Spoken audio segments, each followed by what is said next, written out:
Hello and welcome back to the channel. This is the Crate of Shame. Now the Crate of Shame is something very important to the Terry Talks movie universe. It's the crate in which all of the DVDs and Blu-rays go that I need to watch. The important movies, the quality movies, the overseas movies, the foreign language films I've been recommended, the movies that I really want to see, but for some reason I don't really get around to doing. And so they go into the Crate of Shame, which is the poshest crate I own, and they sit there. I've got to do something about that, so I've decided to do double features for the channel, randomly grabbed from the Crate of Shame. Now I got middle-aged geek girl to scramble all the movies in the crate. All of them are face down so that all I've got is the opening part of the spines to look at. If I do, and what I do is I grab two movies from it and then I review those movies for the channel. And I did that for the first time yesterday. The first one was Train to Busan presents Peninsula, which is the sequel to Train to Busan, the South Korean zombie movie of a few years ago. Been looking forward to watching this one, so that's the first one I'm going to review. The second one I knew very little about because I picked it up, I think it was given to me by somebody in a Christmas present Kris Kringle thing. And it was sitting around for a while and I put it into the Crate of Shame. And then I just pulled it out. Then I pulled it out yesterday. And that is the Japanese ramen western Tampopo from 1985. That's the second movie I'm going to review. Bit of a random selection, but that's kind of the nice thing about it. I'm going to be pulling out random movies from the Crate of Shame every week or two and reviewing them, and that's going to be the fun part because I don't know what's coming out of the box. I've got to go into them even if I'm not in the mood to watch that particular movie and review them for the channel. So I'm looking forward to the challenge of that. I'm looking forward to the randomness of that, and I'm looking forward to actually watching these particular movies. So I'm going to start off with Train to Busan presents Peninsula. I'm going to call it Peninsula from now on because the title's way too long and it doesn't actually say anything. So this one is a weird mashup. The first Train to Busan was an original. A bullet train going from Seoul to Busan is infested during a zombie apocalypse, and the people in it have to survive and get away from a raging horde of fast, quickly infected zombies. If you haven't seen the first one, there are going to be a couple of spoilers for that in this review, so just be aware of that if you're going to go ahead with this. The first one did some interesting things. The characters were deeper than you usually get in this kind of movie. The characters' actions and the resolutions to their story arcs were important, and it was a touching movie as much as it was a kick-ass, fast-paced action film. And that's a hard juggling act to do. Nonetheless, it was done. This one takes place 4 years later. There's a bit at the start during an evacuation after the initial zombie apocalypse, and an evacuation ship gets infected with the zombie virus. It was supposed to be going to Japan, but it's rerouted to Hong Kong, where the people who do survive that infestation aboard the ship end up as stateless refugees in Hong Kong, living in the kind of dodgier places, dealing with criminals most of the time to survive. 4 of the survivors of South Korea, and South Korea is totally gone, there's nothing there apart from zombies as far as anybody knows. Of course, the truth is a little more complex than that. 4 survivors are kind of hired by some Hong Kong gangsters to go to Seoul and pick up $20 million that's sitting in a truck on a bridge in the middle of Seoul. And these gangsters want the money. They're willing to split it 50-50 with the people who go there, and these desperate people decide to do that. They get taken in by ship and then by boat to Incheon port, and they've got to make their way from there to the truck, get the money, bring it back. Things get complicated very fast when they do. There's some new things that we find out about the zombies. First off, they're almost blind at night. That clouded eye thing that they have in the Train to Busan zombies means that their night vision is non-existent. But they're very good at hearing, and they're very good at seeing if there's enough light. So those things can be weaponized against different people at various times by antagonistic parties, and there are antagonistic parties surviving in Seoul. There's an army unit which has gone rogue after they found out they weren't getting rescued and turned into a kind of Mad Max Thunderdome kind of place with zombies.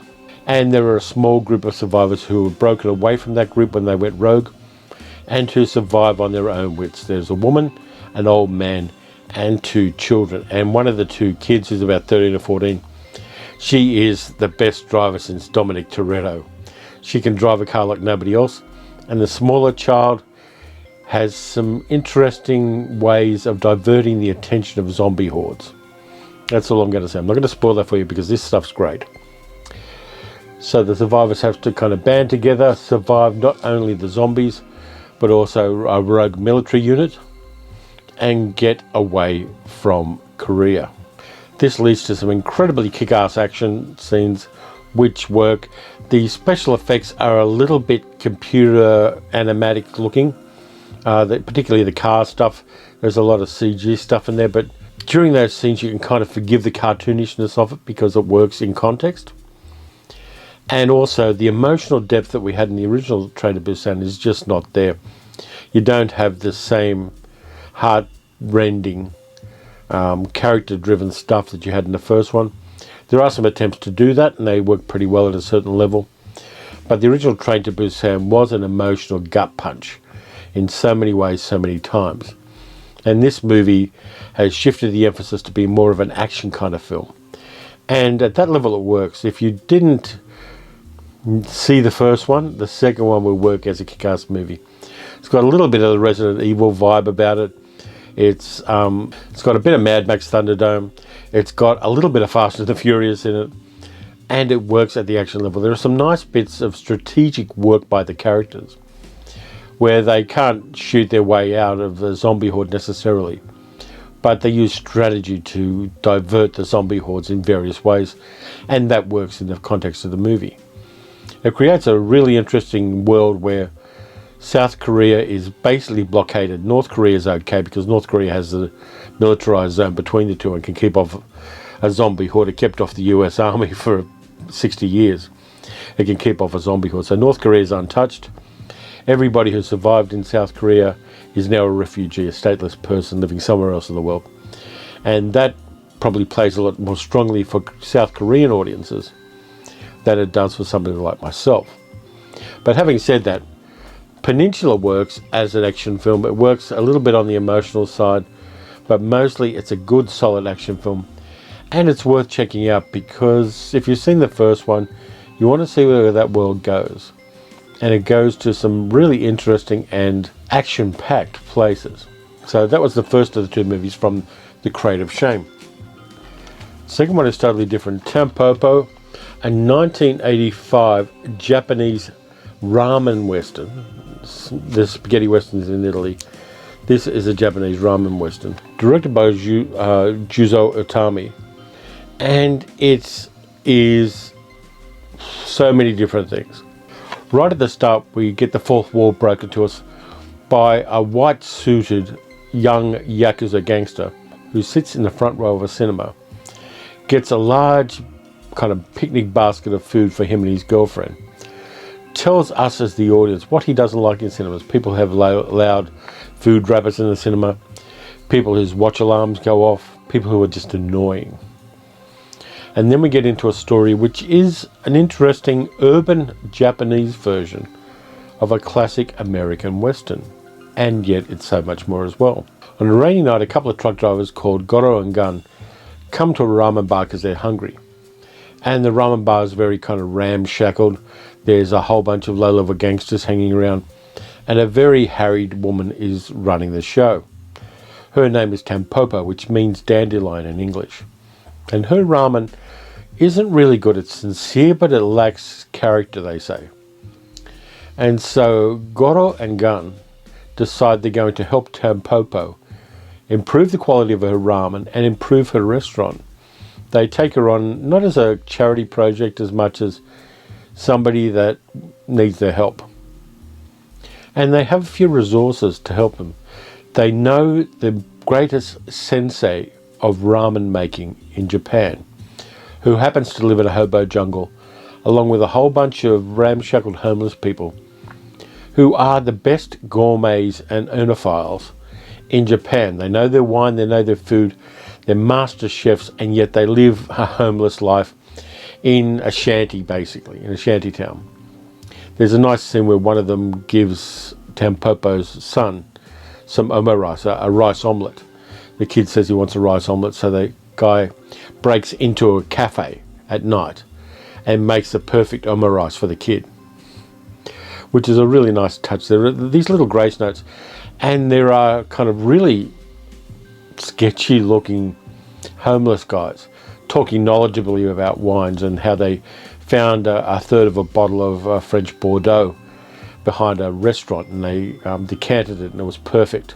All those kind of things. There are little grace notes of that. And there are also a whole bunch of side vignettes that turn up there. There's a story of a bunch of Japanese girls who are being taught English table manners by an etiquette teacher, and that kind of goes funny. There are a bunch of businessmen who have dinner in a posh French restaurant with their boss, who has the most ordinary taste in food, and because they're all yes men, they all order exactly the same thing he does, except for the youngest of them, who knows a lot about French food and French wine and orders for himself, shocking all of his bosses. And there's the story of the Japanese gangster dressed in white himself, who has a sexual fetish for food with his girlfriend. They're both into using food as part of their sex play, and that kind of plays out interestingly. The movie references a lot of classic films. The relationship between Tampopo and Goro, the older one of the two truck drivers, is a little bit like the relationship between Shane and the farmer's wife in the movie Shane, for instance. And there's some references to movies like Borsellino and Death in Venice. It's a funny movie, it's a touching movie, and all through it they gather a group of people together whose mission is to help Tampopo run a very good ramen bar. Ramen in Japan is an obsession, it's a food obsession. Each region has its own variety of it, each restaurant has its own recipe for the broth that you put the ramen in. There are people who are very specific about how much pork they want, how much mushrooms. In Japan, a couple of years ago, I had ramen 3 times, and each one of them was different. They were from a different region of Japan, and each one was very different. One had a clear broth, another one had a cloudy broth. The vegetables and things that you got in it were all different. It is really a national dish for Japan, and this movie embraces that as Tampopo and her motley crew of friends go on this journey of getting her broth recipe right, learning how to do the noodles correctly, slicing the pork just so. All of the different aspects of a ramen are put into this. And it's a wonderful movie because it's about people helping somebody who's underprivileged. Tampopo is very kind of, her husband's just died, she's trying to make a go of this restaurant. And these people help her find her best self, and she becomes probably the best ramen maker in Japan. And all of these guys become better people themselves by helping her. There's a little bit of a relationship kind of hint between Goro and Tampopo, but it's never played out on particularly. It's more of a sweet romantic kind of thing. And the movie's just such a humane film. It's one of those feel-good movies that makes you feel good about being a human being. It surprised the hell out of me. I should have watched this 5 or 6 years ago when I got the disc, but I didn't. There is a Criterion edition of this, but this isn't it. This is the Umbrella Entertainment one from here in Australia. And Tampopo is a movie, if you haven't seen it and you're into food and you like movies about food, like Big Night, the movie with Tony Shalhoub and Stanley Tucci, you're going to like Tampopo.